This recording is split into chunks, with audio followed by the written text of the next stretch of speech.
Matching matching কাপল outfit পরে আজকে যাচ্ছি দাওয়াত খেতে। আমাদের দাওয়াত ছিল দুপুরের, তাই তাড়াতাড়ি শাড়ি পাঞ্জাবি বের করে নিলাম। আমার তো সাজুগুজু করতে একটু লেট হয়, তাই আমি একটু বেশি তাড়াহুড়া করতেছি। পেস্ট কালার সুন্দর একটা শাড়ির সাথে আমি পিঙ্ক কালারের হিজাব পরে নিলাম কম্বিনেশন করে। আর শাড়ি পরছি এত শখ করে, চুড়ি পরবো না তা কি হয়? যতই লেট হোক আমার চুড়ি পরে বাইরে বের হতে হবে। আজকে দাওয়াত হচ্ছে আমার হাজবেন্ডের বন্ধুর বাড়িতে, আর আমাদের ফুল ফ্যামিলি আজকে আমরা যাচ্ছি। ভাইয়াদের বাসায় আমরা আজকে ফার্স্ট টাইম যাচ্ছি, তাই সুন্দর করে শাড়ি পরে একদম নতুন বউ সেজেই যাচ্ছি। দুইজন একদম ম্যাচিং ম্যাচিং আউটফিট পরছি আজকে। কেমন লাগতেছে আমাদের দুজনকে অবশ্যই কমেন্টে জানিও। তো রেডি সেডি হয়ে তাড়াতাড়ি করে বের হয়ে পড়লাম। আমাদের বাসা 5 জন মেম্বার, মানে আমার শ্বশুর শাশুড়ি, আমার ননদ, আমি, আমার হাজবেন্ড, আমরা 5 জনই আজকে যাচ্ছি। দুইটা রিক্সা নিয়ে আসা হলো। এক রিক্সায় আমার শ্বশুর শাশুড়ি আমার ননদ উঠে পড়লো, আরেক রিক্সায় উঠলাম আমি আর আমার হাজবেন্ড। দুপুরবেলার দাওয়াত, বাট আমরা অলরেডি অনেকটা লেট করে ফেলছি, যদিও আমার জন্যই লেটটা হয়েছে, তাই তাড়াতাড়ি করে যাচ্ছি। একদম খাড়া দুপুরবেলা, মানে একদম কড়া রোদের মধ্যে বের হয়েছি। বাট দাওয়াত খেতে যেহেতু যাচ্ছি আর একটু লেট হবে, কারণ মিষ্টি নিতে হবে। তো ঝটফট করে একটা মিষ্টির দোকানে দাঁড়িয়ে মিষ্টিও নিয়ে নিলাম।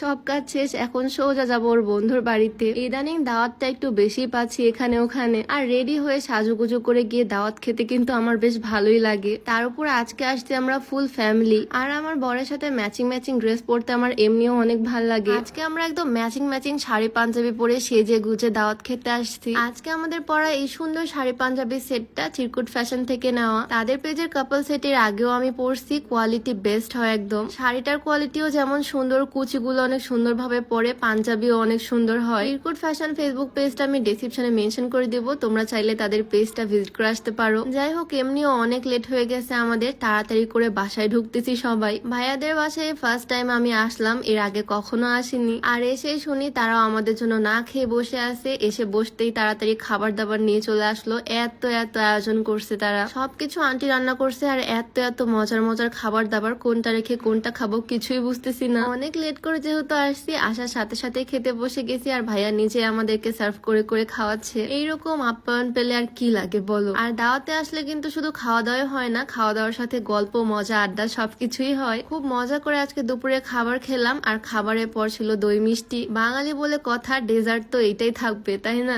আমি যদিও ভাতই খাইছি প্রচুর, এখন আর দই মিষ্টি খাওয়ার পেটে জায়গা নাই, তারপরেও শখ করে নিলাম। আর ও তো আজকে প্রচুর খাচ্ছে, আজকে মনে হয় ও আর নড়তে চড়তে পারবে না খাওয়া দাওয়ার পর। আর শুধু দই মিষ্টি না, খাওয়া শেষে আবার ছিল কোক। অনেক সময় নিয়ে বসে বসে এক এক করে সবকিছুই আমরা খেলাম, আর খাওয়া দাওয়ার পর সে তো পুরাই টায়ার্ড, বসে বসে ঘুমায় পড়তেছে। আমরা সবাই একদিকে গল্প করতেছি, আর সে এদিকে নিজের ধ্যানে ঘুমাচ্ছে। বিকাল পর্যন্ত আমরা এখানে বসে বসে রেস্ট করলাম, আর তারপর এখন চলে যাচ্ছি বাসায়। মাঝে মাঝে এরকম দাওয়াত খেতে আসতে কিন্তু বেশ ভালোই লাগে, তাই না? ফুল ফ্যামিলি মিলে আজকে এখানে এসে বেশ ভালো লাগলো আমার। সবার সাথে গল্প গুজব করলাম, খাওয়া দাওয়া করলাম। দিনটা অনেক সুন্দর ছিল আসলেই। ফ্যামিলি নিয়ে এরকম টাইম স্পেন্ড করতে আসলেই কিন্তু অনেক ভালো লাগে। যাই হোক, এখন তো চলে যাচ্ছি বাসায়, আর আজকে ভিডিওটা এখানেই শেষ করছি। সবাই ভালো থাকো, সুস্থ থাকো, দেখা হয়ে যাবে নতুন কোনো ভিডিওতে। সবাইকে আল্লাহ হাফেজ।